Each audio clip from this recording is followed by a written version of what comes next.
Fáilte go léir. Very welcome here this evening. This is the finale of our 2017-18 programme.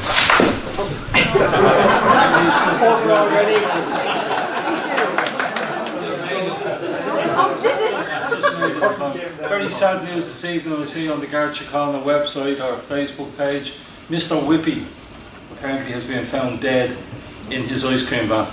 Apparently he was naked and covered from head to toe in raspberry syrup and hundreds and thousands. The Gardaí suspect he may have topped himself. Do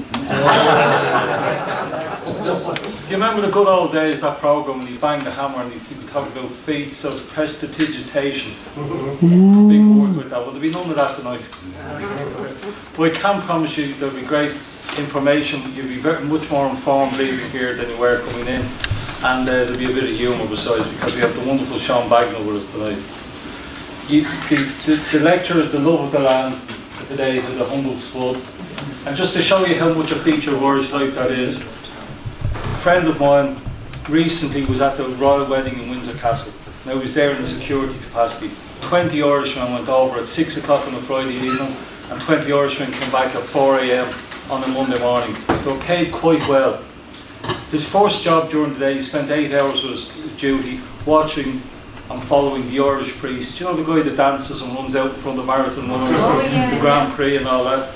So the first sign of trouble, they were to reef him out of the way, get rid of him. His second job for the second 8 hours was, see the little motor car, sports car that they drove off to their reception in?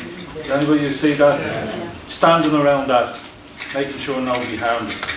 Now he said that for all that, and he was very well paid, I think he got about £1,000 sterling for his work.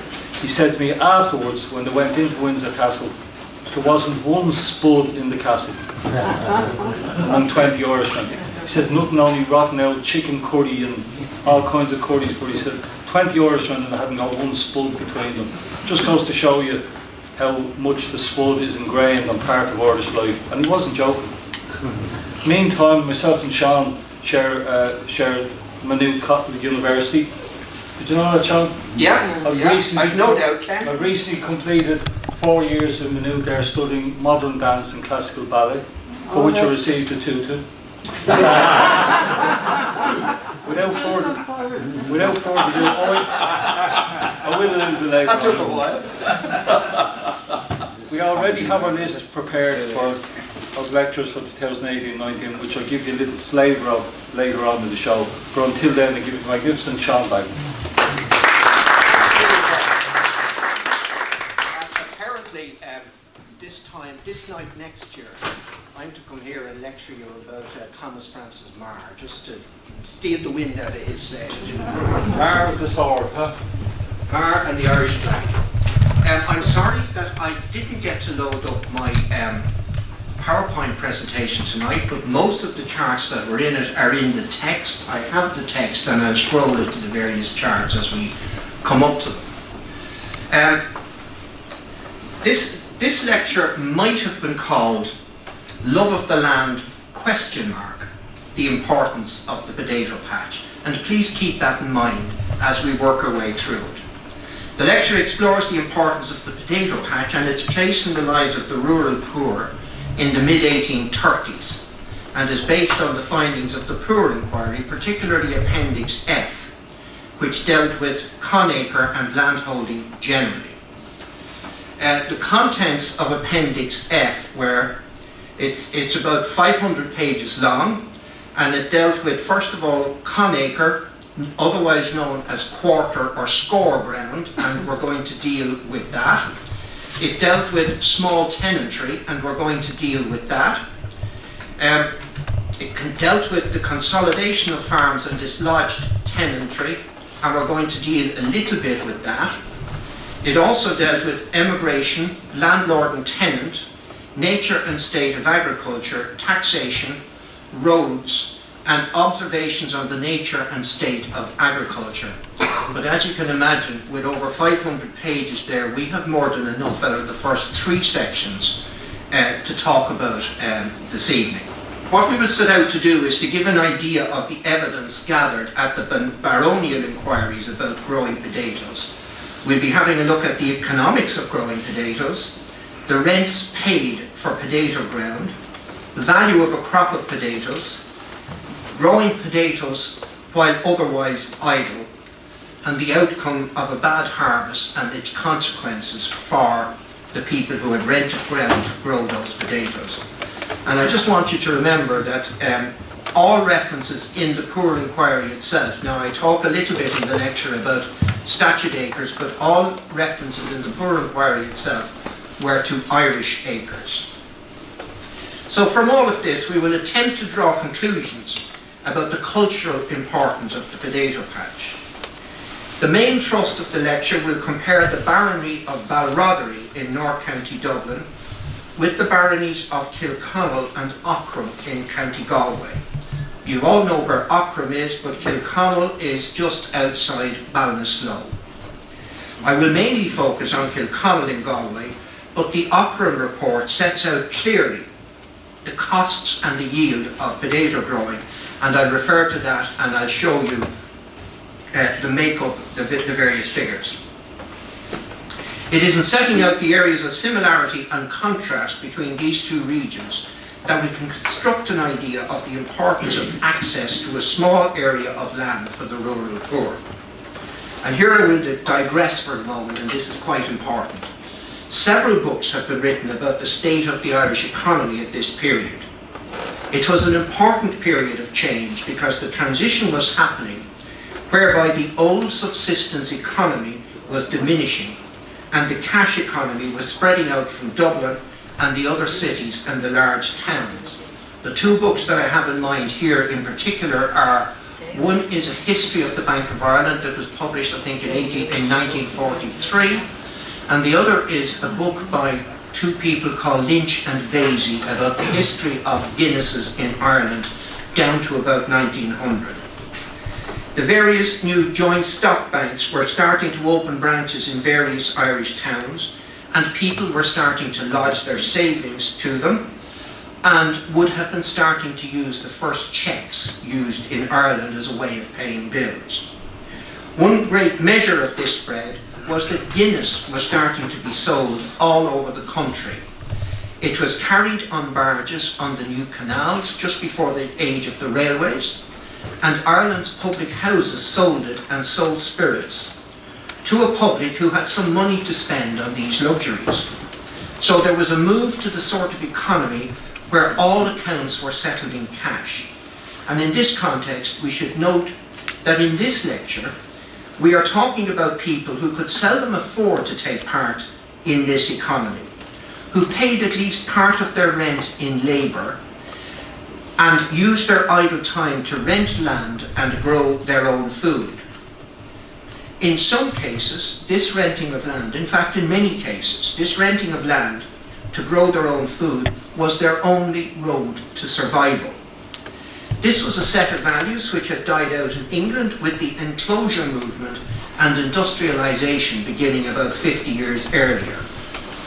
You should also consider that the world we will see tonight is the world just of 1835, just 10 years before the beginning of the Great Famine, and when Ireland's population was about 1 million less than in 1845. So as we hear of precarious survival, we can contemplate what it must have been like 10 years later in 1845 with about an additional 1 million people in the countryside. Firstly, to introduce you to some of these questions, we will look at the report for the barony of Balrotherry in County Dublin.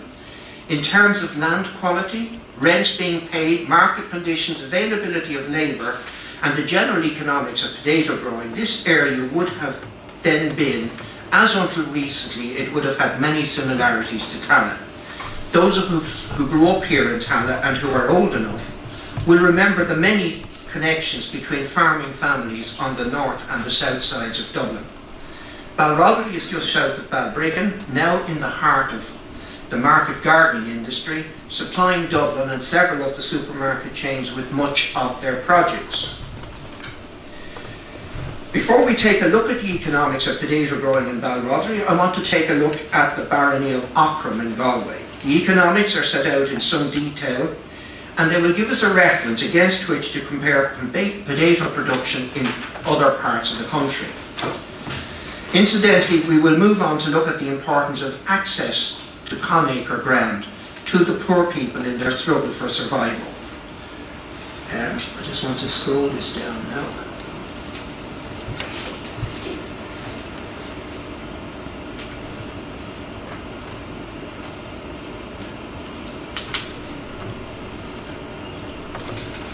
So we're looking at Aughrim in County Galway, and we're looking at the answers given here at the hearing when it was talking about Connaught. The information was given to this meeting that the Connaught system prevails to a considerable extent in the parish of Aughrim. About 2/3 of the labourers in the area took Connaught for potato growing every year, and about 1/3 of the available land was taken by tradesmen, cottiers and small farmers. Connaught was generally set in roods and half roods, that's 1/4 of an acre, and that's per Irish acre now. And there is not a workman locally who rents half an acre of Connaught potatoes. In other words, they couldn't rise to half an acre. Labourers do not take land to grow oats. Some better class people may take up to 2 acres for this purpose. And the oat growing would have been for sale or for use to feed their own horse. So whereas some people were growing their own food, others were growing their own fuel.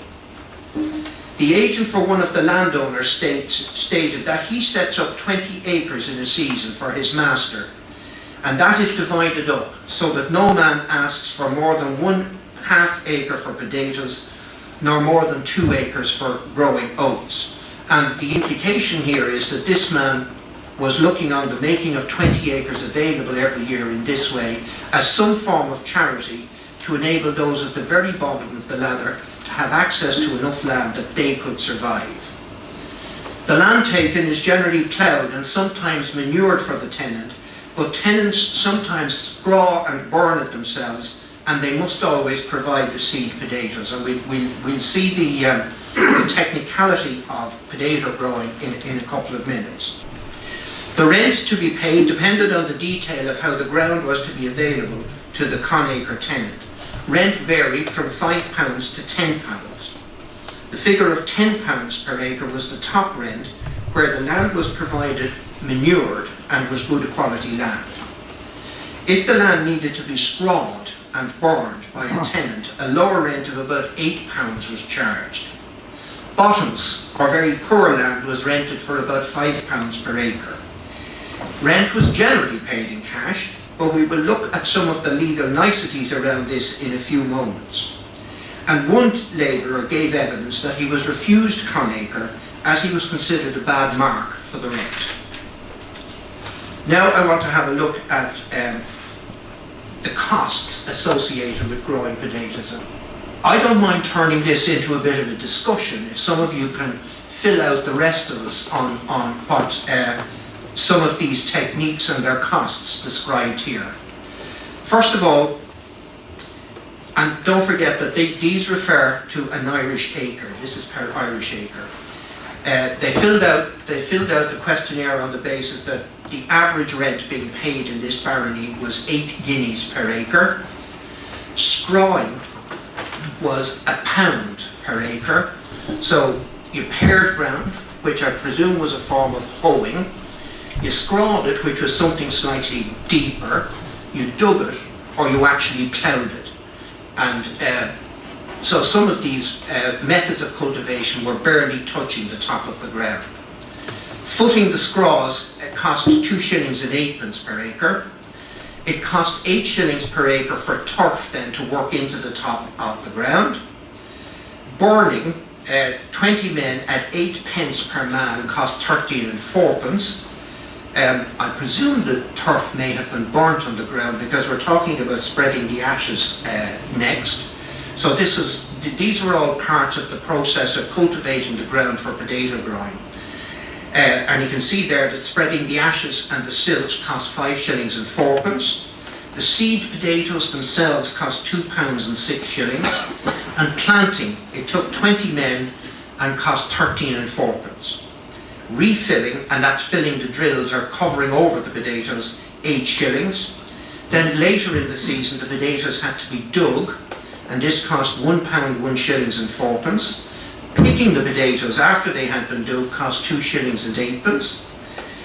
And then to act as earnest, this was a security which was paid to the agent and was not allowed as an advance payment when paying the rent, and that was 4 shillings. So that basically was a tip to the agent who arranged the piece of ground for you. The surveyor cost 6pence, who would draw a little map and set out, basically certify that you had the area that you were being charged rent on. So the total cost per acre was £15, 13 shillings and 2pence. And it would be expected to give a yield of 40 barrels at 48 stone per barrel at 8 shillings per barrel of £16 worth of potatoes. Those were the basic economics of growing potatoes set out in Kilconnell in East Galway. And that chart is useful because not only does it give us the figures, but it introduces us to a lot of the technicalities of cultivating for potatoes as well. And of course, if the potatoes could be held over until the following summer, they would be worth 12 shillings a barrel, a full 50% more. And that wasn't to be. There are a number of comments that fall to be made. A labourer will seldom be able to afford to hold his crop over to take advantage of the better prices the following spring or summer. In any event, most labourers found so little work that paid wages that the potato crop was generally consumed by the grower and his family, and this was the reality of survival. They couldn't sit looking at the potatoes, they had to eat them. These figures apply to an Irish acre, and they convert into just under 7.5 tonnes per acre for statute acres for the lumper potatoes, the common potato that ordinary people ate. The other thing that has to be said is that when you brought in your crop, about 10% of your crop was waste. It was small, or it got damaged in digging it out, or whatever. What farmers now would have called rubbish. And you'd be looking through that, there might be enough bigger potatoes among your rubbish to provide the following season's seed. But about 10% of the crop was unusable for human consumption anyhow. The rent was always timed in a Connaught lease to be due just before the quarter sessions of the court in the autumn, so that if the rent wasn't paid on the day, the action for its recovery could be initiated straight away and judgment got. And that was the chronology, and that was the mechanics of making sure that the landholder, the landlord, got his rent in time. A labourer without capital had no way of avoiding selling at least a portion of his crop just as soon as it was harvested, and he was going to need as much of the crop as he could hold on to for himself to live on. In a report from the next barony to Auckland, that is Kilconnell, it was mentioned explicitly that the labourer had a lot of time on his hands because there wasn't much work available, and that he took Connaught simply to convert this idle time into a crop to feed himself for the year. That was his way of occupying himself and turning his idle time to some value. He could never find enough work to keep himself busy, nor earn enough to purchase his feeding for the year, so renting a piece of ground was the only way he could convert his idle time into food. And this emphasises again and underlines the point I made at the very beginning. We're talking about the very transition from a subsistence economy where there would be a lot of barter into a cash economy which reduced every transaction to a sum of money. That's the time we were talking about. And this applied around the towns as well as in rural areas, so that even town-based labourers also sought to rent small pieces of land on the edge of the town, again to convert their idle time into a proper food to feed themselves and their families. But even at that, they were always in competition with local shopkeepers and tradespeople who sought to grow their own food supply, and sometimes to trade the crop for a profit. And these people competed for land to grow potatoes. They also competed for larger areas of land to grow oats, and these people could afford to hold their crop until prices were higher. So that your ordinary labourer, whereas he had to sell part of his crop to pay his rent straight away, was often then buying back the dearer crop from these other people later in the year when his own crop of eating potatoes had run out. And that was the truth of it. That was the urgency of it. That was the reality of this subsistence economy. Now I want to have a look at what's said about the small tenantry in Kilconnell. Firstly, small tenantry were different from those renting Connaught. A tenancy agreement gave them some sort of continuity in their occupancy of a particular holding of land. They might be a cottier, generally holding less than 5 acres, or a farmer holding more than 5 acres. And here it was reported that the occupiers of small portions of land pay the greater part of their rent in labour. And that would be because these people were full-time working on the land on their own or on their landlord's land. And if you think about this, a person who already held a few acres or even a small farm could pay more for extra land, in effect outbid the man with no land, because he spent all his time labouring on his holding and was not available for any non-farm work that might be going. And he'd work for himself and he'd work for his landlord, and that was his year. A part of the bargain that the cottier made with life was that if he held from year to year, he had to pay whatever rent was asked. As to have no land or no access to land was to starve. And this point was emphasised by several of the people giving evidence in Kilconnell. To emphasise this, there was one recent report at the time in Kilconnell of a man resorting to violence in an effort to hold on to his piece of land. In the poor inquiry, the details are given and they seem to indicate that this man was in the wrong, but nevertheless the incident indicates the effect of growing population pressure in the countryside and the urgency of these people having a piece of land.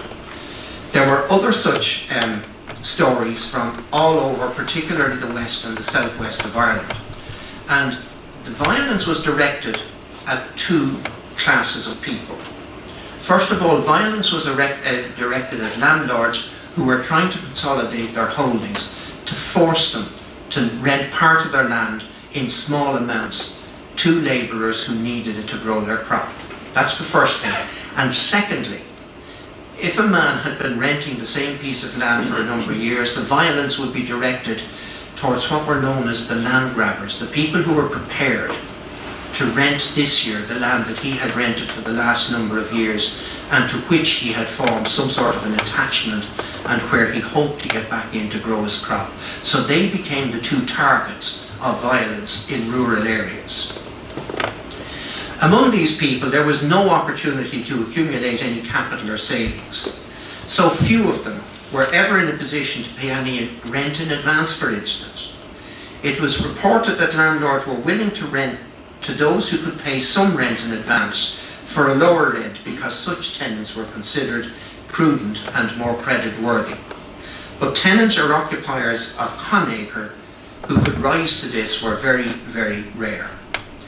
The other consequence of the system was that because they had no security of tenure, those holding land were not willing to reinvest any money in improvements. And I'll give you one example from Kilconnell. In some cases, those occupiers would somehow manage to save a few pounds to give as a dowry to a daughter on her wedding, as they regarded this as a better investment in their own future, rather than any reinvestment in the land they could occupy. And when I read this, the first thing that came to mind was, be nice to your children, they choose your nursing home. And here's an 1830s version of that. On the question of marriage, many young men stayed single and did not compete with married men for the available land. One young man named Parker at Kilconnell made the comment that he had no companion but his dog, but that it was better to remain so than to make matters worse by marrying a girl as poor as himself. For more marry in this country than can keep good houses, or indeed any houses at all. And that sums up his attitude. It was reported at Kilconnell, and this is interesting, that as a remedy to the impoverishment caused by paying too high a rent for land, Lord Clonbrooke, as agent for the Crown, and the Crown had lands in Kilconnell, offered the Crown lands at just 2/3 of the prevailing rent. The land of such tenants was now well tilled and well kept, and those people worked on their holdings instead of taking temporary employments for cash wages.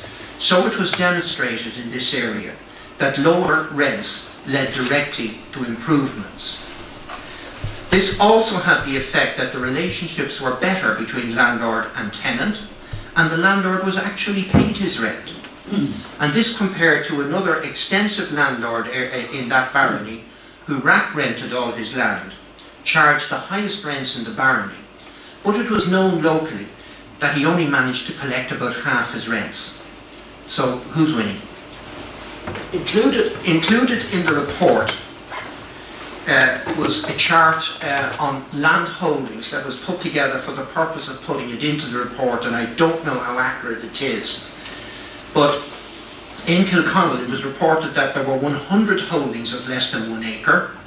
There were 80 holdings of 1 to 5 acres. There were 110 holdings of between 5 and 10 acres.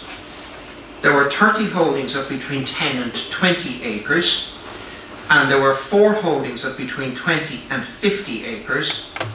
And there were 5 holdings exceeding 100 acres. And peculiarly, no figure is given for between 50 and 100 acres. But that gives you a very clear picture of the structure of land holding in that area, in that you have 290 holdings there out of just about 330 holdings. 290 of them are less than 10 acres. Very fragmented land holding, and an awful lot of very small farmers. And I give you those figures because you must remember that landlords at the time were constantly looking to consolidate farm size. If you think that Ireland was some sort of an island isolated from the rest of the world, in fact, coming from the continent, from Holland in particular, and from England, there was a lot of new agricultural science, and markets were changing and people were affording to eat more meat.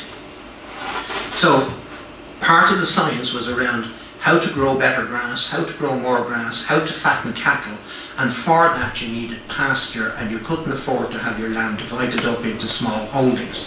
So one of the pressures from landlords all the time was to keep up with these developments and to try and consolidate their holdings and get rid of a lot of the tenants who were there purely to grow potatoes to survive themselves. They weren't serving any other purpose for the farmer.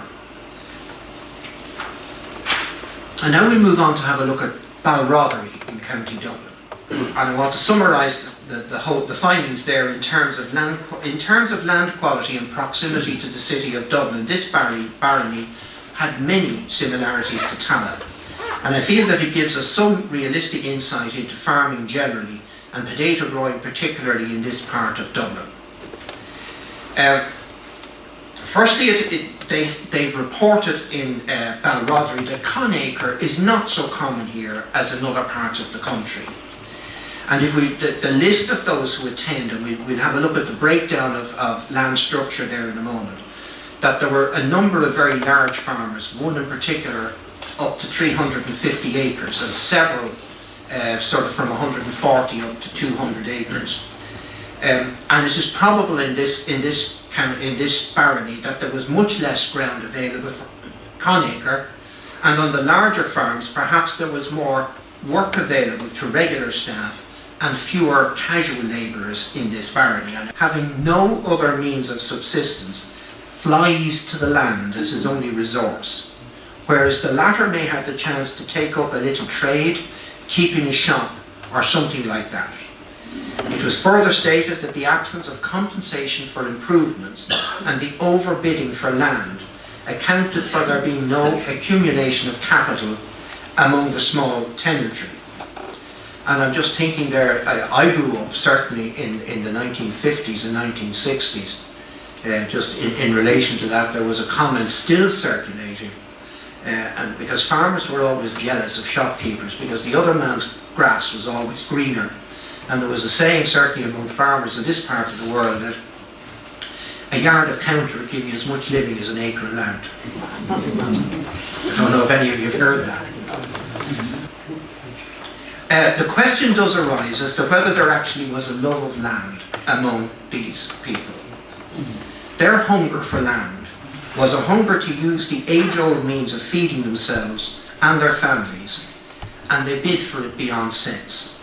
It seems that it can be argued, it seems to me that it can be argued, that among the people of no land, their desperation to occupy it, a small piece of it, was not driven so much by a love of the land, but by the simple need for a source for food. So perhaps there was no love of the land among these people, but access to a potato patch was vital. And it's out of that dichotomy that I named the lecture. If you want to think forward from this time to the famine and afterwards, those of the poor who did not die emigrated. And they emigrated to cities, and this was so even in parts of the world where the authorities were looking for settlers to take free land. It seems the Irish were feeling deeply that the land had let them down, and they had no desire to get back to it, even if it was free. And landlords fooled themselves. They accepted very high bids for rent. They felt rich, though they had no realistic chance of ever actually collecting. And now I want to have a look at to compare the two. Firstly and significantly, it appears that the Connaught system prevailed to a considerable extent in Connaught, and that up to 2/3 of the labourers in that area availed of it. And 1/3 of the land available for Connaught was taken by tradesmen, cottiers and small farmers. This contrasts with Balrodley, where it was stated that Connaught was not so common as in other parts of the country. It was also pointed out here that tradespeople and townspeople rented Connaught to grow as crop for profit. It was also pointed out that the labourer thinks it cheaper to grow his own than to buy, and I said I'd come back to this point. And a key difference here is that the wording seems to imply that the labourer in Balrodley had a choice. The way it's worded seems to me to say that the reason the labourer chose to rent land and grow his own potatoes was because it was a cheaper way of sourcing his potatoes than buying them. It's not saying, as it did in Kilcommon, that if he didn't grow them, he couldn't get them.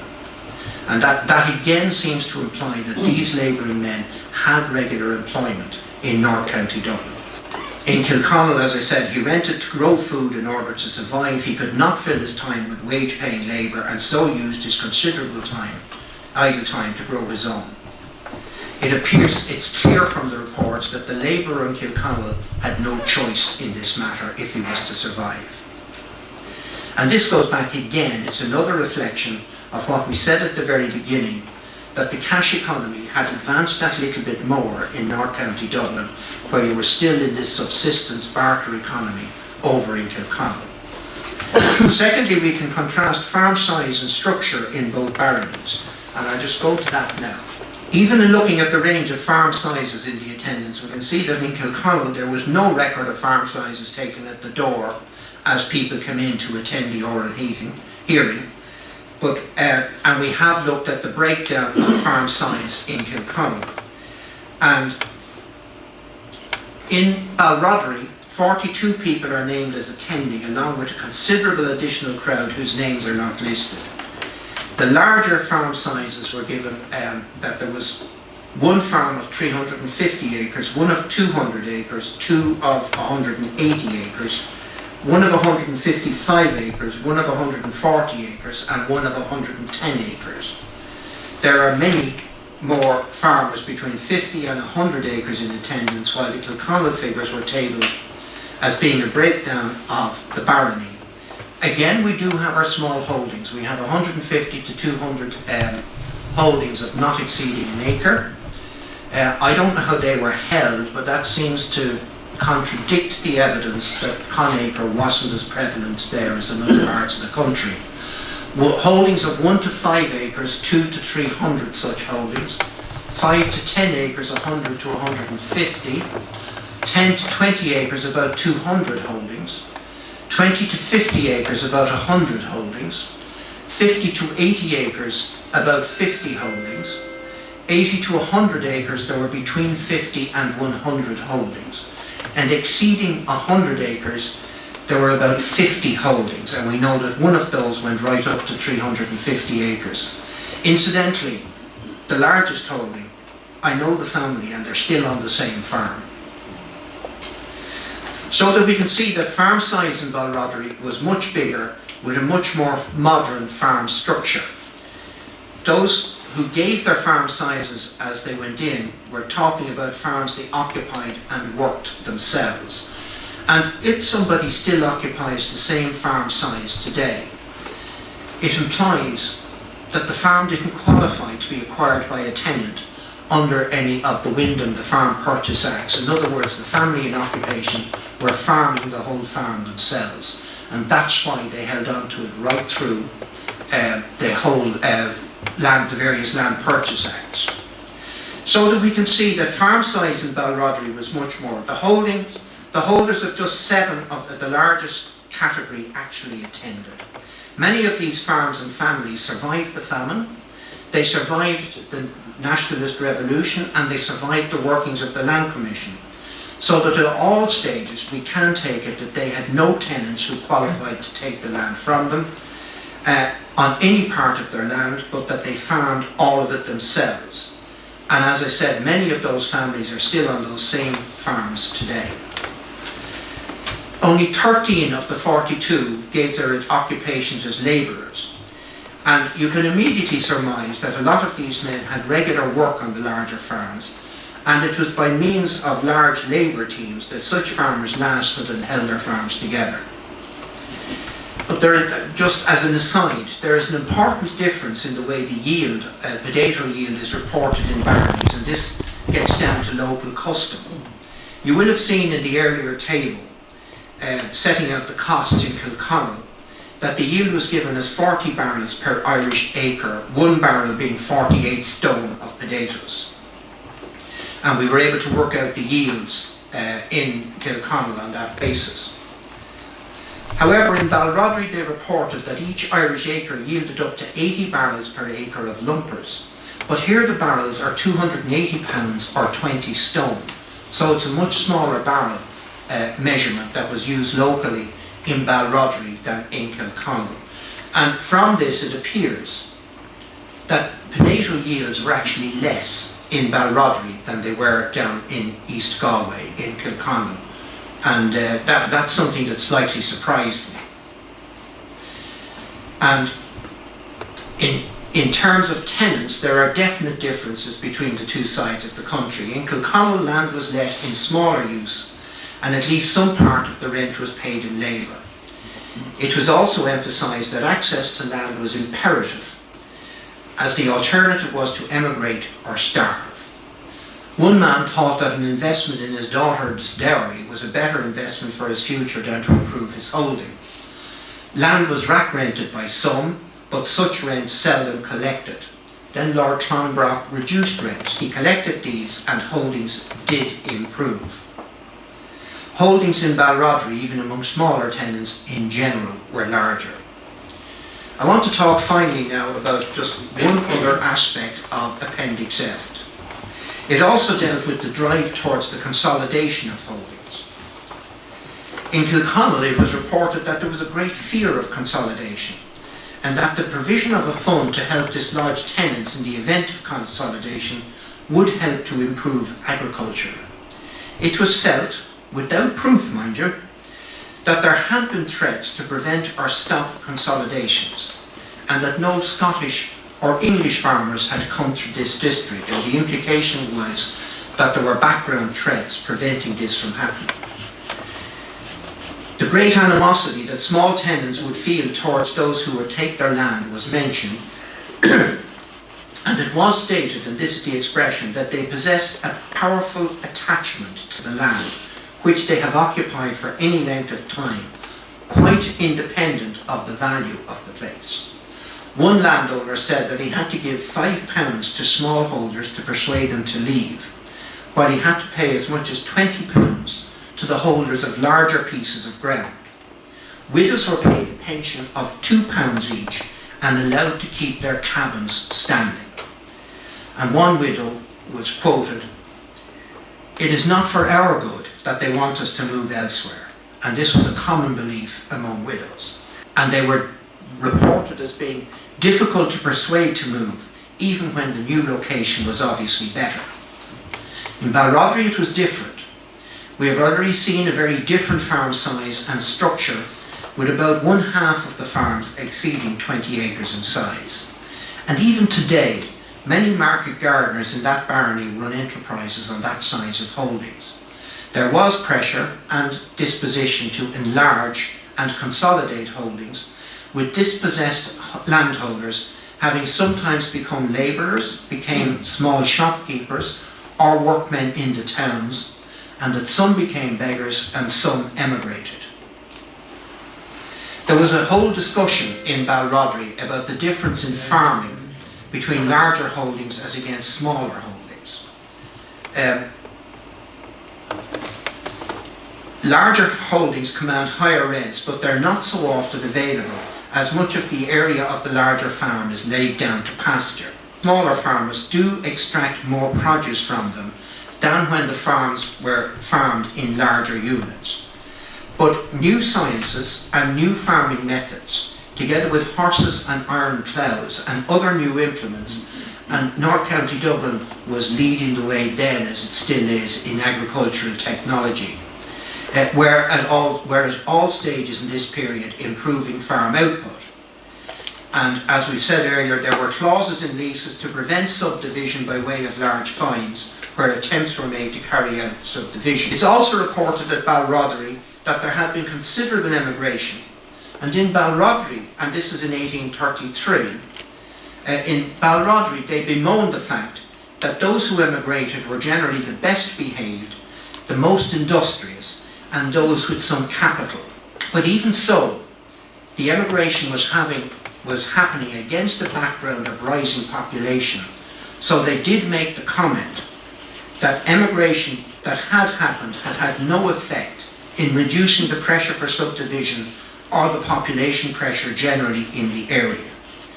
There had been a practice of pulling down unoccupied cabins immediately and of preventing the erection of new ones. By this and by other methods, and this is the comment that was made, the supply of labour was kept to match the demand, except at harvest time. And incidentally, a number of years ago, when we looked at the reports for Tallaght, we did see that at harvest time, many men from the Tallaght-Rathgool area specifically migrated to North County Dublin for harvest work and the wages it afforded. And just before I finish, I want to mention two things. I want to summarise again that this was the very time when the cash economy was spreading and when the subsistence existence of very many poor people was increasingly under pressure. Rural Ireland afforded little or no opportunities to work for wages, so small pieces of ground were rented, mainly on the conacre system, so that otherwise idle men could grow their food and find some way, often by the provision of labour, to pay the rent. This was existence at the very bottom of the social ladder and was reality for very many just 10 years before the Great Famine. These were the conditions just 10 years before the Great Famine, and yet another 1 million people fell to be added to the population before that calamity. It is difficult to see how they could love the land beyond its necessity in their lives. And it's impossible to see how they could survive the failure of the potato crop 10 years later. Thank you. Any questions, please? Now, let's just think about everything we've heard. If a man was taking conacre, then by definition he was out at the end of the year anyhow, so he wasn't falling into arrears.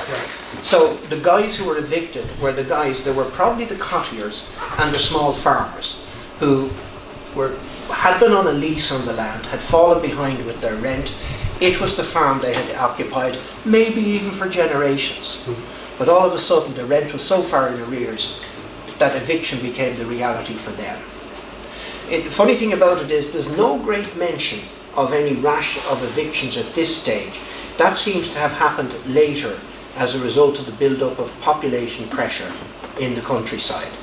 But certainly in any of the reports you're not finding any reference to any great volume of evictions in the early 1830s. But the, where you were saying about the townspeople and the tradespeople, when they came into purchasing land or leasing land, wherever they did. They'd be renting Connaught, yeah. Right. So did they feature at all in evictions, the tradespeople who bought land, or were they wealthy enough to have stayed out the eviction list?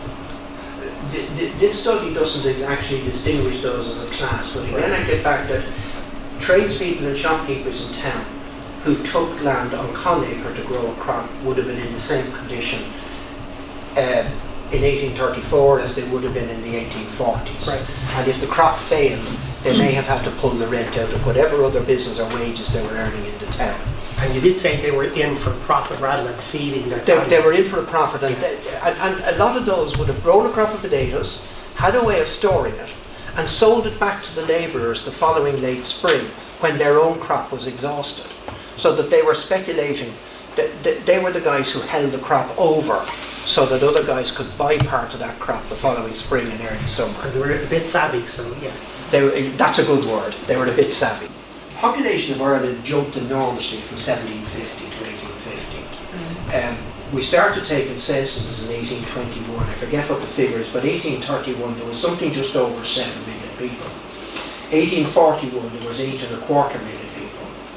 The famine came in 1845-46. There have been various academic studies done on what the population might have grown onto by the time the famine struck. And we do know that by 1851 census, the population was 2 million less than it was in 1841. So that we can surmise that it was growing by about 1 million in a 10-year period, because that's what it grew between 1831 and 1841. So if we're looking from 1834 forward, it's reasonable to assume that from 1834 to the beginning of the famine it grew by about another million. You said a lot of the labourers had an awful lot of time on their hands. Yeah, it's not why the population grew. There was no television. You see, but you hit on a truth, because in all primitive societies, and anthropologists are coming up against it in certain parts of the world today, your security for your old age lies in your children. And that's what was going on. But Sean, doesn't listening to that, it sounds like in the 50s, you know, I remember the 50s and all the plots. Yeah. People lived off the plots. Look, It was so huge at the time of the 60s. Wouldn't it be an And you interesting rent the exercise? land from the council or the corporation. Yeah.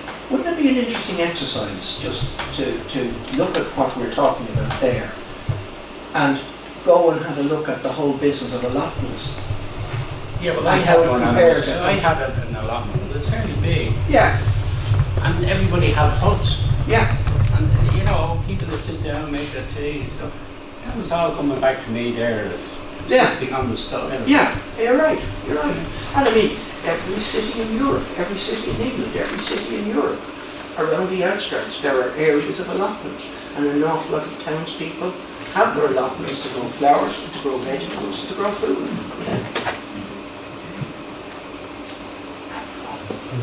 And Yes, on the basis of Sorry, he's not finished. John, was tomatoes ever heard about that time? Don't no. No, I'm just curious because Yeah. Now you I were do. talking about the north side, that's what.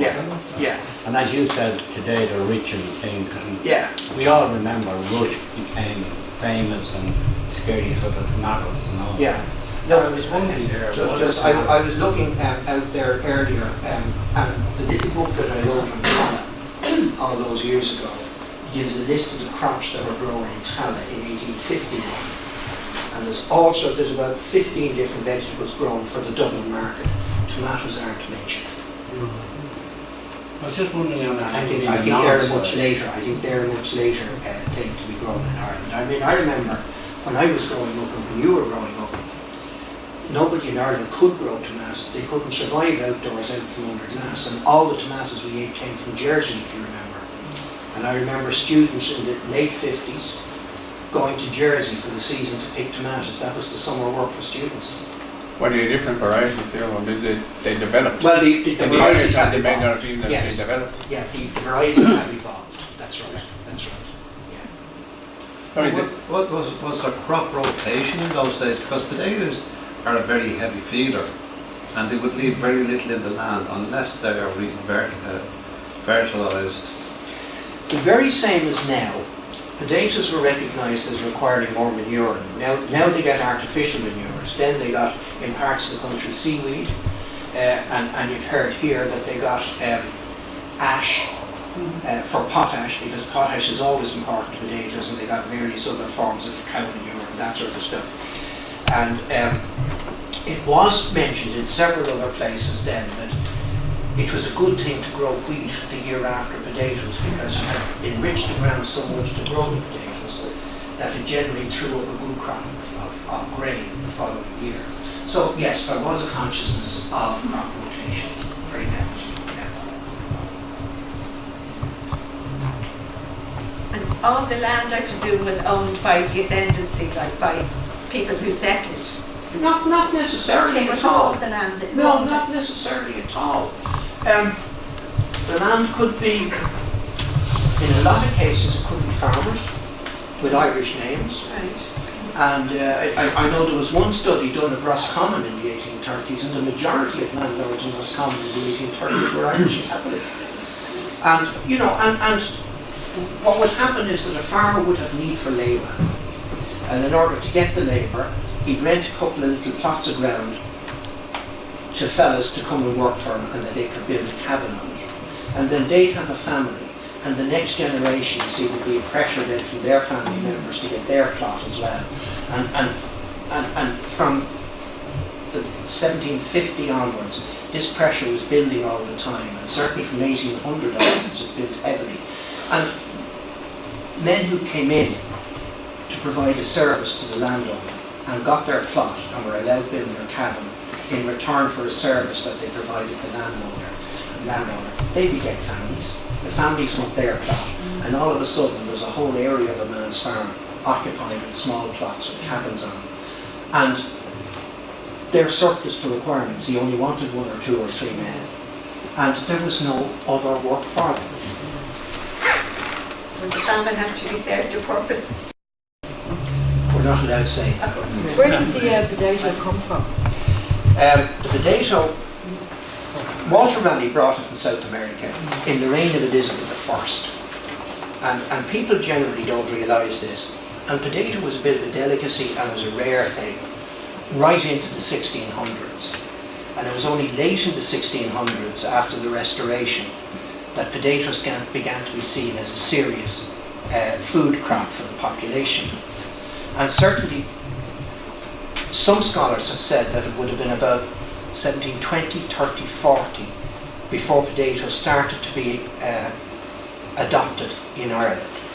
And they reckon the population of Ireland in 1740, there was a famine in 1741 in Ireland, a bad famine, with this new crop of potatoes. And that famine is reckoned to have wiped out as much as a quarter of the population. So proportion-wise, it was a much more severe famine than the 1846 one. But the population was so small that a quarter of the population was an awful lot less than died in the 1846 famine.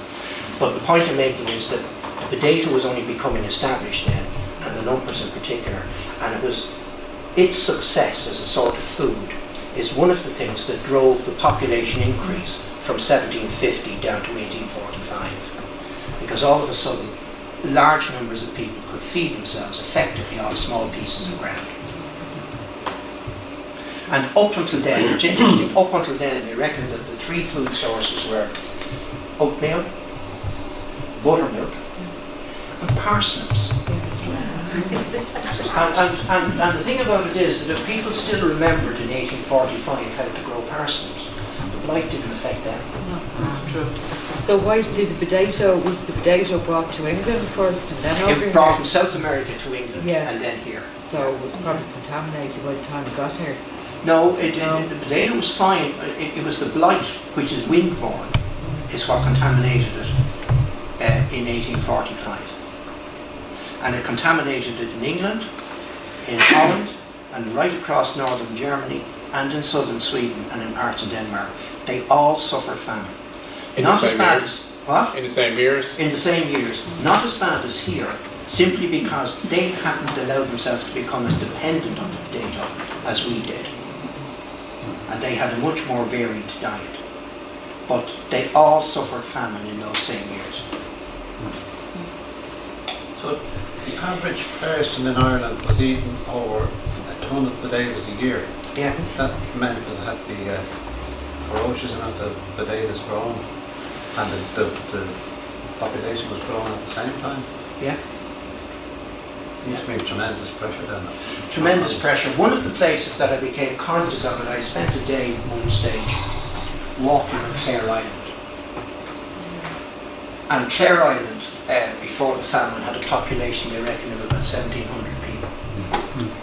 And if you walk the island now, they reckon you can see the remains of the lazy beds on up to 1,000 acres on it. So it was taking 1,000 acres there to feed 1,700 people. It's one of the places where it's illustrated very clearly because it was a limited population. Where is Clare Island? Clare Island is off Clew Bay, West Main. It's west of Westport. Oh, yeah. Given that the potato was a staple diet, was there in the early 1800s, the period that you spoke about, was there any indication of any other vegetables, like turnips, carrots, cauliflower, cabbage? We're all there. They're all on the list for South County. Yes, you mentioned 15 and 1851, but were they substantially grown? Like, is it just a potato with, say, 90%, 85%, and everything else? There is no evidence, certainly west of the Shannon or away from the larger cities, there is no evidence of anything else being grown apart from potatoes and oats. And oats. That's And a don't rotational forget- crop. and not just as a rotational crop. There would have been some wheat and other crops as well, but oats were grown to feed horses Yeah. because horse was the working animal and the transport. So were the cows here then? Yeah, yeah, What were they eating? Grass? yeah. So what were the ratios of the cows to the potatoes? Don't ask me.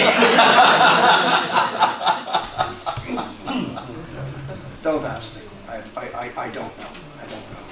But the point is that the cows, there was a lot of buttermilk available, and there was an awful lot of butter being made and used here and exported as well. And there was quite a trade in beef going on also. Some male calves were going into the beef trade. But all of that was going on. I don't know about you, gang, but I'm starving. I'm going to stop for a bag of chips on the way home. Are we at our time? I think so, yeah. Go in about it, Sean, that was brilliant. Thank you very much. The box at the back of the hall for anybody who'd like to make a donation. As you know, it's the only way that we fund the society and we move on forward. And I mightn't have room for everybody in the audience, might just about do it.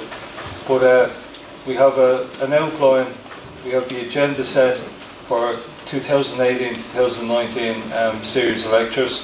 So you'll be all pleased to know that Sean, as he mentioned earlier, will be given the last one next year, which will be on Thomas Francis Marr. But they're at the back of the hall there with Anne, and if you care to take a look at some of them, just one that pops out at me here. How Coca-Cola saved the Crusades. I suppose they got loads of Coca-Cola tins and kind of made them great big shields and kind of armour. It's probably why they eventually lost the Holy Land, something like that. But there's some marvellous ones set out, and I have to thank Anne and the committee for all the hard work they put into in completing this so far in advance. the leaflets and the bookmarks on. Just the leaflets. Leaflet to me out. The leaflets will be out for the Talafest on the 30th of June. The bookmarks will be out a little bit later on than that. Available at the courtesy desk in the square and at the desk here in South County Dublin. Once again, thanks to Dahi for filming as usual, doing an excellent job filming the lecture tonight. Thanks to Alan and the other members of the committee, and most of all, thank you to Sean for bringing our